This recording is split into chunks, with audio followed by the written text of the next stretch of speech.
जय हिंद दोस्तों। स्वागत है आप सभी का आपके अपने परिवार द लॉजिकल साइंस में। मैं हूं आलोक सिंह आतिश और आज के इस वीडियो सेशन में हम लोग डिस्कस करने वाले हैं RRB ALP CBT 2 basic science numerical के पहले क्लास की। जी हाँ दोस्तों, इससे पीछे भी हम लोगों ने पीवाई की न्यूमेरिकल डिस्कस करा था। दोस्तों आज के इस वीडियो सेशन से हम लोग एक फ्रेश सेशन का स्टार्ट करेंगे जो कि आपका सिर्फ और सिर्फ न्यूमेरिकल के लिए डेडिकेट होगा। और जो भी आपका समय बचा हुआ उसमें हमारी पूरी कोशिश रहेगी कि जो भी न्यूमेरिकल के अच्छे सवाल है उसको आप हमारे साथ बैठ करके अच्छे से डिस्कस कर लो, ताकि जब आपको एग्जाम में इस तरह के सवाल मिले तो आप उसका जवाब आसानी से दे पाओ। साथ ही आपकी जानकारी के लिए बताना चाहूंगा, इस सेशन का जो भी क्वेश्चन है सॉल्यूशन सहित उसका पीडीएफ हमारे टेलीग्राम ग्रुप से मिल जाएगा, जिसका लिंक इस वीडियो के नीचे डिस्क्रिप्शन में दिया हुआ है। आप वहां से जाकर के पीडीएफ को एक्सेस कर सकते हैं। बहरहाल आइए अपने सेशन की शुरुआत करते हैं और चलते हैं पहले क्वेश्चन की तरफ। मेरे मित्र, क्वेश्चन पे जाने से पहले आप सबों के साथ एक छोटा सा जानकारी अपडेट करना चाहूंगा कि अगर आप में से कोई भी छात्र बचे हुए समय में basic science and engineering drawing के कंप्लीट थ्योरी को कवर अप करना चाहते हैं तो आप जुड़ सकते हैं हमारे साथ इस ALP CBT 2 basic science and engineering drawing special batch में। ध्यान में रखिएगा, ये बैच आपको द लॉजिकल साइंस एप्लीकेशन पे मिल जाएगा। बैच से संबंधित किसी भी तरह की जानकारी के लिए आप इस नंबर पर संपर्क कर सकते हैं और साथ ही साथ इस बैच में आप जब शामिल होने जा रहे हैं तो इस कोड का इस्तेमाल कर सकते हैं, आपको 100 रुपीज का डिस्काउंट मिल जाएगा। बहरहाल जो हम लोग का पहला सवाल है आज के इस सेशन का वो है क्वेश्चन नंबर 1 कि 1 नैनोमीटर होता है। ऑप्शन है 10⁻⁻6 सेंटीमीटर, दूसरा है 10⁻⁻7 सेंटीमीटर, तीसरा है 10⁻⁻8 सेंटीमीटर और चौथा आपका 10⁻�9 सेंटीमीटर। क्या होगा इसका आंसर? अच्छा, जब आपसे पूछा जाता है कि 1 नैनोमीटर इक्वल टू व्हाट और मीटर में रहता तो आप सभी क्या कहते कि गुरुजी 1 नैनोमीटर जो है वो कितना के बराबर होता है? आप सभी कहेंगे 10⁻⁻9 मीटर के बराबर होता है। लेकिन यहाँ पे ऑप्शन सेंटीमीटर में दिया हुआ है तो घबराना नहीं है। क्यों? क्योंकि आप सबों को मालूम है कि 1 मीटर में कितना होता है। आप कहेंगे सर 100 सेंटीमीटर, जिसको 10⁻2 सेंटीमीटर लिख सकते हैं। क्योंकि जब 1 मीटर में आपका 100 सेंटीमीटर होता है तो 10⁻⁻9 मीटर में क्या हो जाएगा? आप कहेंगे गुरुजी 10⁻⁻9 मीटर में ये हो जाएगा 10⁻⁻9 इंटू 10⁻2 और ये कितना हो जाएगा? तो आप सभी कहेंगे सर जो बेस है दोनों का समान है और ये गुना में है तो जाहिर सी बात है कि इसका पावर जो है वो आपस में जुटेगा, तो प्लस माइनस आप कहेंगे माइनस होगा और 10⁻⁻7 सेंटीमीटर। तो आपसे जो सवाल करा जा रहा है कि 1 नैनोमीटर होता है, आप कहेंगे 10⁻⁻7 सेंटीमीटर के बराबर। अगला क्वेश्चन नंबर 2 आपसे पूछा जा रहा है कि 80 न्यूटन भार वाले लकड़ी के एक घनाकार टुकड़े की भुजा की लंबाई ज्ञात कीजिए, जबकि जी का वैल्यू आपको 10 मीटर पर सेकंड स्क्वायर लेना है और लकड़ी का घनत्व आपको 1 ग्राम पर सेंटीमीटर क्यूब ले। मेरे मित्र, आपको सीधे सवाल कर दिया गया कि 80 न्यूटन भार वाले लकड़ी के एक घनाकार टुकड़े की भुजा की लंबाई क्या होगी। अब बहुत सारे छात्र हैरान यहाँ पे कि गुरुजी ये कैसे सॉल्व होगा, जबकि मेरे मित्र मैंने आप सबों को बताया है कि जब यहाँ पे आपके क्वेश्चन में 80 न्यूटन भार वाले लकड़ी के घनाकार टुकड़े की बात की जा रही है तो आप सभी क्या कहेंगे कि गुरुजी अकॉर्डिंग टू क्वेश्चन जो वेट है भार है वो कितना दिया हुआ है? 80 न्यूटन दिया हुआ है। और हम लोग क्या करते हैं कि सर जो ये लकड़ी का घनाकार टुकड़ा है, लकड़ी का जो आपका घनाकार टुकड़ा है, इस घनाकार टुकड़ा की जो सर एक भुजा है उसको हम लोग क्या मान लेते हैं? सर ए मान लेते हैं। तो आप ये मान लीजिए कि माना कि माना कि लकड़ी के घनाकार टुकड़ा माना कि लकड़ी के घनाकार टुकड़ा घनाकार टुकड़े की जो लंबाई है वो कितनी है? तो ए है। कितना है? ए। मान लीजिए कि इसका जो लंबाई होगा वो कितना है? ए होगा। अब मेरे मित्र ध्यान दीजिएगा कि ये जो घनाकार टुकड़ा है या जो घनाकार लकड़ी का टुकड़ा है, इसका अगर हम आयतन बोलेंगे तो आप क्या कहेंगे? आप सभी कहेंगे कि गुरुजी इसका जो आयतन यानी कि भी होगा वो इसके भुजा का क्यूब हो जाएगा, यानी कि ए क्यूब हो जाएगा। आयतन क्या होगा? ए क्यूब होगा। अब मेरे मित्र ध्यान दीजिएगा कि जी का वैल्यू आपको कितना लेना है? 10 मीटर पर सेकंड स्क्वायर और जो घनत्व है यानी कि रो है वो कितना है? 1 ग्राम पर सेंटीमीटर क्यूब। मेरे मित्र ये कितने के बराबर होगा? आप कहेंगे 1000 केजी पर मीटर क्यूब के बराबर होगा। ध्यान देना कि जब हम लोग वेट इक्वल टू 80 न्यूटन कह रहे हैं तो क्या हम यहां से लकड़ी के इस घनाकार टुकड़ा का जो द्रव्यमान है वो नहीं पता कर सकते हैं? आप कहेंगे शौक से। कैसे? चूंकि W इक्वल टू क्या होता है, mg होता है, और वेट आपका 80 न्यूटन है, मास हमें पता करना है, तो g कितना हो जाएगा, आप कहेंगे 10, तो 10 8 80, यानी कि m आपका कितना हो गया, आप कहेंगे गुरुजी 8 केजी, m कितना हो गया 8 केजी। अब आपको घनाकार टुकड़े की भुजा की लंबाई प्राप्त करनी है, यानी कि a इक्वल टू व्हाट, तो आप सभी क्या कहते हो कि गुरुजी चूंकि हम लोग को मालूम है कि डेंसिटी इक्वल टू क्या होता है, मास बटा वॉल्यूम, रो इक्वल टू क्या होता है, m बाई भी, m बाई भी। अब मेरे मित्र जो आपका घनत्व दिया हुआ है लकड़ी के टुकड़े का वो कितना, तो 1 ग्राम पर सेंटीमीटर क्यूब, ये 1000 केजी पर मीटर क्यूब के बराबर होता है, तो हम यहाँ पे 1000 कर दें, मास हमारा 8 आया, और आयतन कितना है, आप कहेंगे 1 क्यूब। अब मेरे मित्र क्रॉस मल्टीप्लीकेशन करेंगे तो 8 इक्वल टू 1000 गुना ए क्यू हो जाएगा, और ए क्यू इक्वल टू क्या हो जाएगा, आप सभी कहेंगे 8 बटा 1000, और ए इक्वल टू आप कहेंगे सर क्यूब रूट हो जाएगा किसका, 8 बटा 1000 का, और ए इक्वल टू कितना हो जाएगा, आप कहेंगे 2 बटा 10, कितना हो जाएगा 2 बटा 10। अब मेरे मित्र ध्यान में रखिएगा कि आपको यहां पे कहा जा रहा है कि लकड़ी की भुजा की जो लंबाई है उसको सेंटीमीटर में ज्ञात करना है, लेकिन आपने इसको क्या किया है सर एसआई यूनिट में लेकर के सॉल्व करा है, तो जो भुजा की लंबाई है ए वो आपको कितना मिल रहा है सर 2 बटा 10 मीटर। अब अगर हम इसको सेंटीमीटर में चेंज करेंगे तो क्या कहेंगे कि गुरुजी इसी को हमें 100 से मल्टीप्लाई करना होगा, यहाँ पे अगर हम 100 से मल्टीप्लाई कर देंगे तो ये और ये कैंसिल हो जाएगा, और ये हमारा क्या हो जाएगा 20 सेंटीमीटर। तो आपसे जो सवाल करा जा रहा है कि 80 न्यूटन भार वाले लकड़ी के घनाकार टुकड़े की भुजा की लंबाई सेंटीमीटर में ज्ञात कीजिए, जबकि जी का वैल्यू 10 मीटर पर सेकंड स्क्वायर और लकड़ी का घनत्व 1 ग्राम पर सेंटीमीटर क्यूब दिया हुआ है, तो आप सभी कहेंगे कि गुरुजी इसका जो एक भुजा की लंबाई होगी वो कितनी होगी 20 सेंटीमीटर, कितनी होगी 20 सेंटीमीटर। नेक्स्ट सवाल क्वेश्चन नंबर 3 आपसे पूछा जा रहा है कि बृहस्पति ग्रह पर गुरुत्वीय जनित त्वरण पृथ्वी का 2.5 गुना है, और पृथ्वी पर 250 किलोग्राम वजन वाले एक उपग्रह का बृहस्पति ग्रह पर भार न्यूटन में कितना होगा। पृथ्वी पर गुरुत्वीय जनित त्वरण 10 मीटर पर सेकंड स्क्वायर लेना है। पहला तो पृथ्वी पर द्रव्यमान सर 250 केजी है, और बृहस्पति ग्रह पर कहा जा रहा है कि पृथ्वी का जो गुरुत्वीय त्वरण है उसका 2.5 गुना गुरुत्वीय त्वरण कहां पे है, बृहस्पति ग्रह पर। तो हम सभी यहाँ पे पहले पृथ्वी पर अगर हम भार की बात करेंगे, पृथ्वी पे भार की बात करेंगे चिला, तो आप सभी क्या कहोगे कि गुरुजी m इंटू जी होगा, तो 250 क्या है मास, और जी का वैल्यू 10, तो ये कितना हो गया, आप कहेंगे पृथ्वी पर जो भार हो गया वो 2500 न्यूटन हो गया, कितना हो गया 2500 न्यूटन।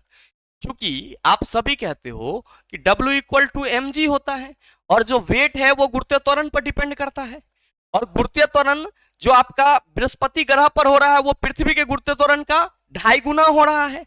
पृथ्वी पर गुरुत्वीय त्वरण सर 10 मीटर पर सेकंड स्क्वायर है, पृथ्वी पर गुरुत्वीय त्वरण कितना है 10 मीटर पर सेकंड स्क्वायर, तो सर यही गुरुत्वीय त्वरण बृहस्पति ग्रह पर आप कहेंगे इसका 2.5 गुना, यानी कि ये पृथ्वी पर गुरुत्वीय त्वरण ये कितना हो जाता है, अगर पृथ्वी पर 10 है तो बृहस्पति ग्रह पर 2.5 गुना कितना होगा, आप कहेंगे 25 मीटर पर सेकंड स्क्वायर हो जाएगा। तो मेरे मित्र जो आपका भार होगा वो क्या होगा, आप कहेंगे गुरुजी वो भी हमारा 25 गुना हो जाएगा। तो आप सभी ये कह सकते हैं, आप सभी कह सकते हैं अकॉर्डिंग टू क्वेश्चन बृहस्पति ग्रह पर, अकॉर्डिंग टू क्वेश्चन बृहस्पति ग्रह पर जी का मान, अकॉर्डिंग टू क्वेश्चन बृहस्पति ग्रह पर जी का मान क्या होगा, तो आप कहेंगे सर पृथ्वी के यानी कि अर्थ के हम ई लिख दिए हैं, ई के जी का 2.5 गुना, तो ई का जी कितना, आप कहेंगे इसीलिए 10 गुना 2.5, ये कितना हो गया सर 25 मीटर पर सेकंड स्क्वायर, और आपका पृथ्वी बृहस्पति ग्रह पर जो आपका गुरुत्वीय जनित त्वरण हो गया वो कितना 25 मीटर पर सेकंड स्क्वायर, इसीलिए बृहस्पति ग्रह पर भार कितना होगा, तो सर भार तो द्रव्यमान तो हमारा यही रहेगा 250 गुना कितना हो जाएगा, आप कहेंगे 25, तो चला 25 25 625 एगो जीरो कितना 6250 न्यूटन, तो सही आंसर ऑप्शन नंबर ए हो जाएगा। अगला क्वेश्चन नंबर 4 पूछा जा रहा है कि कोई कार विराम से नियत त्वरण 3 मीटर पर सेकंड स्क्वायर के साथ चलना शुरू करता है। जैसे ही क्वेश्चन में कह दे कि कोई भी पिंड, कोई भी कार, कोई भी गाड़ी विराम से चलना शुरू करती है तो आप सभी समझ जाएंगे कि प्रारंभिक वेग 0 हो जाएगा। तो क्या रहा है कि कोई कार विराम से नियत तुरंत 3 मीटर पर सेकंड स्क्वायर के साथ चलना शुरू करती है। 10 सेकंड में इस कार द्वारा तय की गई दूरी क्या होगी?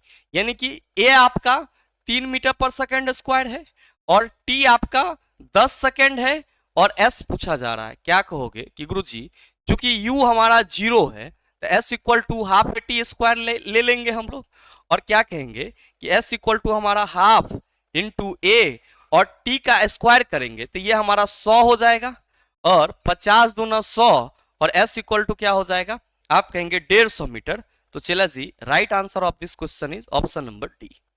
अगला क्वेश्चन नंबर 5 आपसे पूछा जा रहा है कि 50,000 किलोग्राम द्रव्यमान की एक ट्रेन 5 मीटर पर सेकेंड से बढ़कर 25 मीटर पर सेकेंड की चाल प्राप्त कर लेती है, इसकी गतिज ऊर्जा में कितना परिवर्तन हुआ? गतिज ऊर्जा में परिवर्तन पूछा जा रहा है। अब किसी भी चीज के परिवर्तन को हम सर डेल से रिप्रेजेंट करते हैं तो डेल के ई इक्वल टू क्या होगा? तो आप कहेंगे सर जी डेल के ई इक्वल टू होगा के ई एफ माइनस के ई आई। इसको हम लोग क्या कहेंगे? अंतिम गतिज ऊर्जा जो कि अंतिम वेग के साथ होगी, अंतिम गतिज ऊर्जा जो कि अंतिम वेग के साथ होगी। अब के ई आई प्रारंभिक गतिज ऊर्जा जो कि क्या होगी? प्रारंभिक वेग के साथ होगी। तो बिल्कुल आसान है चला, डेल के ई इक्वल टू क्या हो जाएगा? हाफ एम तो हमारा सेम ही रहेगा, हाफ एम तो हमारा सेम ही रहेगा और v square minus u square formula लिखेंगे। आप ये कह सकते हो कि गुरुजी डेल के ई इक्वल टू हो जाएगा हाफ और 50,000 इसका द्रव्यमान है, भी हमारा कितना है सर? 25 का स्क्वायर, क्योंकि 5 मीटर पर सेकेंड से बढ़कर 25 मीटर पर सेकेंड हो जा रहा है तो 25 का स्क्वायर माइनस 5 का स्क्वायर। अब ध्यान देना यहाँ पे कि हाफ इंटू ये 50,000 तो यहाँ रहेगा ही रहेगा। अब 25 25 625 माइनस आप कहेंगे 25 1/2 इंटू 50,000 और ये 625 में से 25 गया तो आप कहेंगे गुरुजी 600 बचेगा।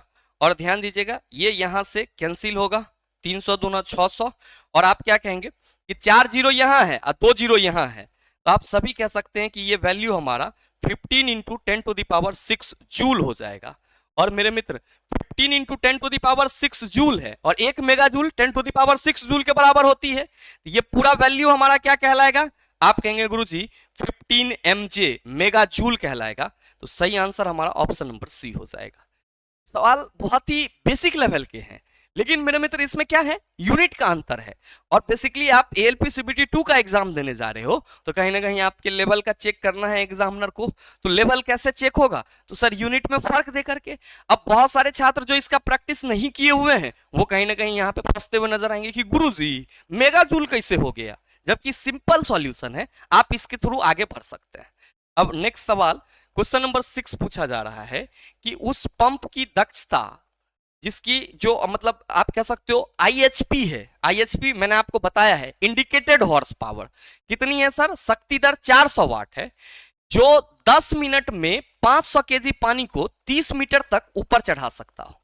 मतलब आपसे पूछा जा रहा है कि उस पंप की दक्षता ज्ञात कीजिए जिस पे रेटिंग दिया हुआ है 400 वाट का और वो 10 मिनट में 500 केजी पानी को 30 मीटर तक ऊपर चढ़ा सकता है। तो मेरे मित्र आप सभी ये ध्यान रखना कि यहाँ पे पंप की जो आईएचपी है, आईएचपी बोले तो इंडिकेटेड हॉर्स पावर, किसी भी मशीन पर जो उसका पावर लिखा हुआ रहता है वो इंडिकेटेड हॉर्स पावर कहलाता है और उसके द्वारा आप जितना कार्य लेते हो वो क्या होती है सर? ब्रेक हॉर्स पावर होती है। तो इंडिकेटेड हॉर्स पावर इसको हम लोग कहते हैं। इंडिकेटेड हॉर्स पावर जो पंप का है वो कितना है? 400 वाट। कितना है? 400 वाट है। ध्यान दीजिएगा कि ये 10 मिनट में 10 मिनट कितना सेकेंड हुआ? 600 सेकेंड हुआ। ये क्या कर रहा है sir? m equal to 500 KG 500 KG को 30 मीटर की दूरी तक, यानी कि डिस्टेंस जो है वो कितना है? 30 मीटर की दूरी तक चढ़ा दे रहा है। तो आपसे पूछा जा रहा है कि इसकी दक्षता क्या होगी?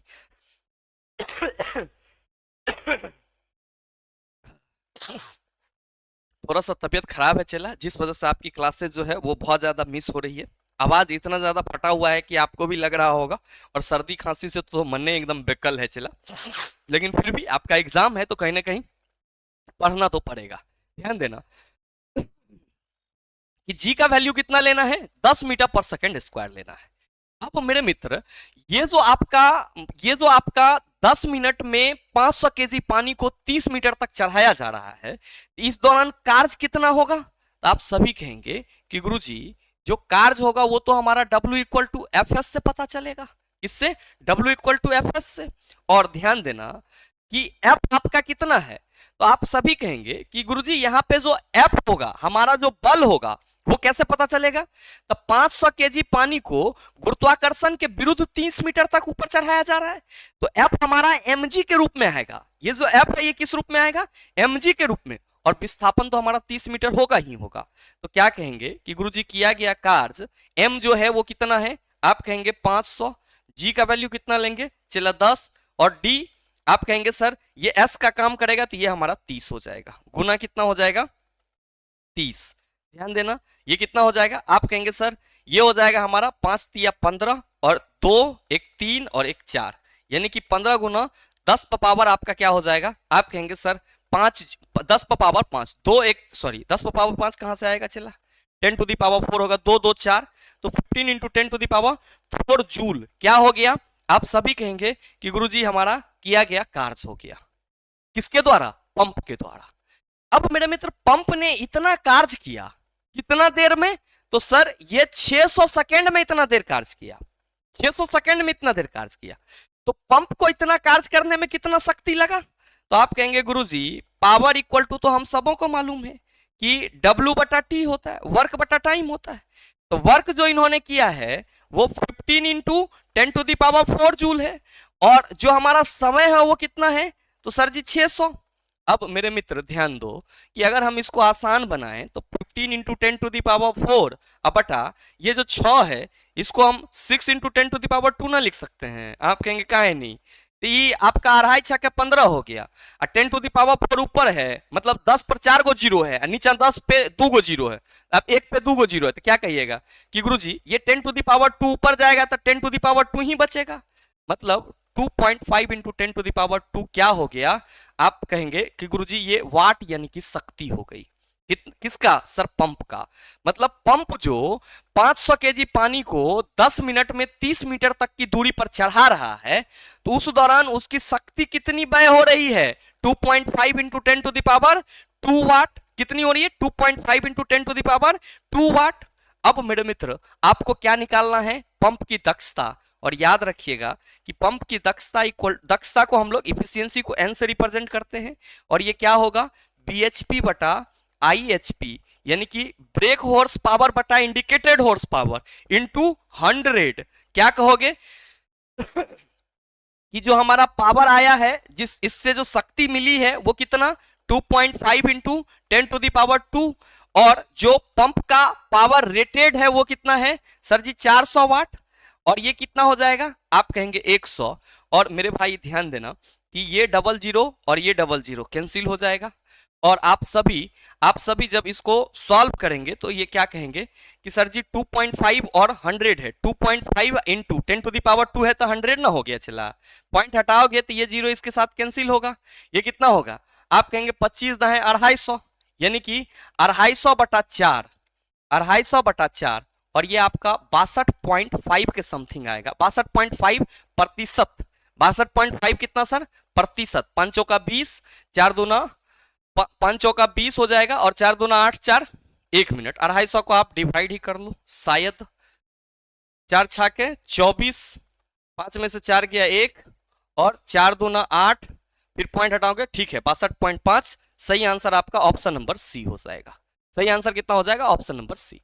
ध्यान दीजिएगा हमने कुछ नहीं करा है, हमने सिर्फ और सिर्फ पंप के द्वारा जो 10 मिनट में 500 केजी पानी को 30 मीटर की दूरी तक उठाया जा रहा था, तो पहले हमने उसका कार्य निकाला। अब चूंकि 10 मिनट में ये इतना पानी को उठा दे रहा है, तो इसकी शक्ति भी होगी। शक्ति कितनी? Sir 2.5 into 10 to the power 2 watt. अब हमको पता है कि जो पंप की इफिशियंसी होती है वो बीएचपी बटा आईएचपी होती है, ब्रेक हॉर्स पावर बटा इंडिकेटेड हॉर्स पावर इंटू 100, और इसी को हम लोग क्या कहते हैं? तो आप सभी कहेंगे कि गुरुजी इफिशियंसी, और कितना आया? 62.5%। तो सही आंसर ऑप्शन नंबर सी हो जाएगा। नेक्स्ट सवाल क्वेश्चन नंबर 7 आपसे पूछा जा रहा है कि जब किया गया कार्य सबसे अधिक हो तो बल की दिशा और विस्थापन के बीच का कोण कितना। आप कहेंगे गुरुजी 0 डिग्री। तो right answer of this question is option number B. चला याद रखना कि जब बल और विस्थापन के बीच एंगल बन रहा हो तो किया गया कार्य आप कहेंगे W equal to f s cos theta के बराबर होती है। और चला जी अगर कॉस 0 डिग्री हो, बल और विस्थापन के बीच में 0 डिग्री का एंगल बन रहा हो तो कॉस 0 डिग्री का वैल्यू कितना होता है 1। और इस केस में जो हमारा कार्य होता है वो क्या होता है मैक्सिमम होता है। अब अगर हम बल और विस्थापन के बीच में 180 डिग्री का कोण बन रहा हो तो cos 180 डिग्री का वैल्यू -1। और इस केस में जो हमारा किया गया कार्य होगा वो क्या होगा आप याद रखेंगे मिनिमम होगा। और cos 90 डिग्री का वैल्यू 0 होता है तो बल और विस्थापन के बीच में अगर 90 डिग्री का एंगल बन रहा हो तो किया गया कार्य आप कहेंगे गुरुजी 0। तो बल और विस्थापन के बीच में 0 डिग्री का कोण बनेगा तो कार्य अधिकतम होगा, 180 डिग्री का कोण बनेगा तो कार्य मिनिमम होगा, यानी कि आप कह सकते हो ऋणात्मक भी होगा। और साथ ही 90 डिग्री का एंगल बनेगा तो आप क्या कहेंगे कि गुरुजी 0 हो जाएगा कार्य। और अगर बल और विस्थापन के बीच में 0 डिग्री का एंगल है तो आप ये भी कह सकते हैं कि किया गया कार्य धनात्मक होगा, 180 डिग्री का है तो किया गया कार्य ऋणात्मक होगा। नेक्स्ट क्वेश्चन नंबर 8 आपसे पूछा जा रहा है कि 190 डिग्री सेल्सियस तापमान वाले 2 लीटर अति तप्त पानी को 20 डिग्री सेल्सियस तापमान वाले 6 लीटर ठंडे पानी के साथ मिलाया जाता है, कोई उष्मा हानि न होने पर अंतिम संतुलन तापमान डिग्री सेल्सियस में ज्ञात कीजिए। बहुत ही सरल सा सवाल है, याद रखिएगा कि जब भी दो आपका लिक्विड है जो कि गर्म है उसको मिलाया जा रहा है और सर ताप संतुलन की स्थिति में आप सभी याद रखेंगे कि M1C del T1 equal to क्या होगा M2C डेल 2 आपका डेल T2 हो जाएगा।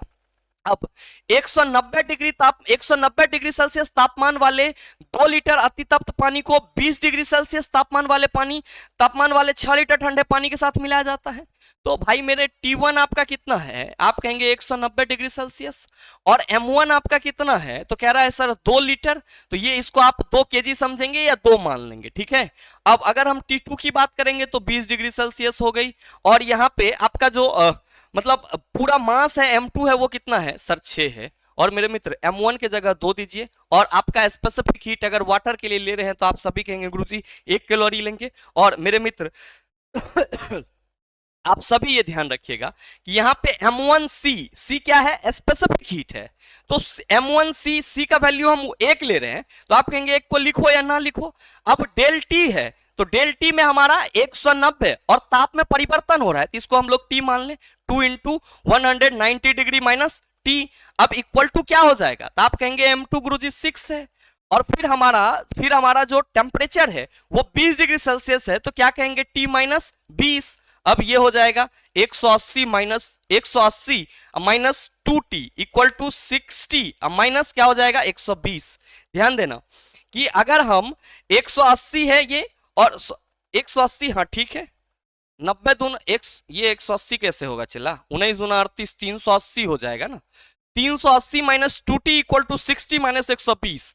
अब अगर हम इस माइनस 120 को इधर ले जा रहे हैं तो प्लस 380 और 120 कितना होगा 500 और माइनस 2T को इधर लाएंगे तो आप कहेंगे प्लस। तो क्या हम 8T इक्वल टू 500 ना कह सकते हैं T इक्वल टू हम 500/8 ना कह सकते हैं T इक्वल टू 500/8 नहीं कह सकते हैं। और मेरे मित्र जब आप इसको सॉल्व करेंगे तो 8 6 के 48 2 आएगा और 8 दूना 16 और फिर आप कहेंगे गुरुजी 8 दूना 16 500 को 8 से डिवाइड कर ही लो चला माथा पच्ची नहीं रहेगा 8 6 के 48 यहाँ पे 8 दूना 16 4 पॉइंट हो गए सर 62.5। सही आंसर ऑप्शन नंबर सी हो जाएगा। मतलब जो आपसे सवाल पूछा जा रहा है कि 190 डिग्री तापमान वाले 2 लीटर अति तप्त पानी को 20 डिग्री सेल्सियस तापमान वाले 6 लीटर ठंडे पानी के साथ मिलाया जाता है और कोई उष्मा हानि ना हो तो अंतिम संतुलन ताप आप कहेंगे 62.5 डिग्री सेल्सियस होगा। नेक्स्ट क्वेश्चन नंबर 9 आपसे पूछा जा रहा है कि 86 डिग्री फ़ारेनहाइट निम्नलिखित में से किसके बराबर है। तो मैंने आपको कई बार बताया है कि C/5 इक्वल टू F-32/9 क्या है सर डिग्री सेल्सियस और फ़ारेनहाइट में संबंध है। 86 डिग्री फ़ारेनहाइट को आपको डिग्री सेल्सियस में बदलना है तो C/5 इक्वल टू फ़ारेनहाइट का वैल्यू 86 लेंगे 86 माइनस 32/9 C/5 इक्वल टू क्या होगा 6 में से 2 गया 4 8 में से 3 गया 5/9 54/9 9 6 के 54। आप क्या कहेंगे C equal to sir ji 30 degree. Right answer of this question is option number B. अगला सवाल क्वेश्चन नंबर 10 आपसे पूछा जा रहा है कि एक साधारण मशीन में यदि यांत्रिक लाभ 40 है तथा वेगानुपात 50 है तब इसकी दक्षता कितनी होगी। तो मेरे मित्र, मैंने आप सबों को कल सिंपल मशीन वाला लेक्चर दिया था, तो बहुत सारे छात्र लिख रहे थे कि टाइम वेस्ट है, बकवास है। अब ये बात तो तोरा एग्जाम हॉल में पता चलेगा कि टाइम वेस्ट और बकवास क्या होता है, क्योंकि ऐसे ऐसे टर्म आपको मिलेंगे कि अगर आप एग्जाम से पहले उसको नहीं पढ़े हुए हैं, उससे नहीं मिले हुए हैं, तो एग्जाम हॉल में सिर्फ आप वेंटिलेशन गिनिएगा। और ध्यान दीजिए कि यहाँ पे साधारण मशीन के यांत्रिक लाभ की बात की जा रही है, और आप सभी याद रखना कि साधारण मशीन में अगर हम लोग सर यांत्रिक लाभ 40 है तो यांत्रिक लाभ एक्चुअली लोड और एफर्ट यानी कि जो प्रयास है और जो भार है उसका सर क्या होता है, अनुपात होता है। और जब हम दक्षता की बात करते हैं किसी भी सिंपल मशीन की, तो वो क्या होता है सर, ma बटा vr होता है, ma बटा vr। अब vr क्या है, इसको सर वेलोसिटी रेशियो बोलते हैं, ठीक है। प्रयास का विस्थापन और जो भार का विस्थापन होता है उसका अनुपात है। और मेरे मित्र, मैकेनिकल एडवांटेज सॉरी आप अगर इफिशियंसी की बात करेंगे तो ma बटा vr इंटू 100। तो आपके क्वेश्चन में ma मैकेनिकल एडवांटेज कितना है सर जी 40, वेलोसिटी रेशियो कितना है 50, अगुना कितना हो जाएगा 100, ये जीरो इसके साथ कैंसिल, 5 दूना 10, जो एफिशिएंसी होगी वो कितनी होगी सर जी 80%। तो right answer of this question is option number A. याद रखेंगे कि सिंपल मशीन में जो यांत्रिक दक्षता होगी वो किसके बराबर होती है सर, यांत्रिक लाभ बटा वेगानुपात गुना 100 के बराबर होती है। अगला सवाल देख लो, क्वेश्चन नंबर 11 पूछा जा रहा है कि सोने का सापेक्ष घनत्व 19.3 है, एसआई इकाई में इसका घनत्व क्या होगा। क्या कहिएगा कि गुरुजी जो सापेक्ष घनत्व होता है, जो सापेक्ष घनत्व होता है वो वस्तु का घनत्व छोटा हो जाएगा ना चला। सापेक्ष घनत्व जो होता है, सापेक्ष घनत्व जो होता है वो किसके बराबर होता है, वस्तु का घनत्व, वस्तु का घनत्व बटा बटा जल के घनत्व के बराबर होता है। वस्तु का घनत्व बटा जल के घनत्व के बराबर होता है। अब सापेक्ष घनत्व आपको दिया हुआ है सोना का 19.3, और सोना का ही आपको घनत्व पता करना है, सोना का घनत्व पता करना है। और जल का घनत्व तो 1000 केजी पर मीटर क्यूब लेते हो चला, 1000 केजी पर मीटर क्यूब। तो सोना का घनत्व कितना हो जाएगा, आप सभी कहेंगे गुरुजी सोना का घनत्व जो है वो 19.3 into 10 to the power 3 kg per metre cube हो जाएगा। 19.3 into 10 to the power 3 kg metre 10 to the power 3 kg per metre cube हो जाएगा। और मेरे मित्र यहाँ पे 3 नहीं दिया गया है, यहाँ पे आप 3 दे लो और सही आंसर क्या होगा सर, ऑप्शन नंबर बी हो जाएगा। 1000 है तो 10 कैसे लिखेंगे चला, ओकरा 10 टू द पावर 3 लिखना ना पड़ेगा। अगला सवाल देख लो, क्वेश्चन नंबर 12 आप सबों के लिए होमवर्क है चला। क्या है कि a wire is stretched to 4 times its original length, the resistance of the stretched wire will be dash its original resistance. एक तार को उसकी मूल लंबाई से 4 गुना तक खींचा जाता है और खींचे हुए तार का प्रतिरोध इसके मूल प्रतिरोध का डैश होगा। याद रखिएगा कि इन दोनों ही केस में इसका जो आयतन है वो क्या है, समान है। और जब आयतन समान है तो आपसे ये पूछा जा रहा है कि अगर तार को उसकी मूल लंबाई से 4 गुना बढ़ा दिया जाए तो सर उसका जो नया प्रतिरोध होगा वो क्या होगा। और मेरे मित्र ऐसे सवाल मैंने आपको कई बार कराए, इसलिए हम आपको ये सवाल होमवर्क में दे रहे हैं। और इस सवाल का आंसर क्या होगा नीचे कमेंट करके जरूर बताइएगा, आपके कमेंट का इंतजार रहेगा। और साथ ही उम्मीद करते हैं कि यहां तक के सभी सवाल को आप आसानी से समझ पाए होंगे, और इस तरह का सवाल अगर आपको दोबारा दे दिया जाए तो आप उसका जवाब भी आसानी से दे सकते हैं।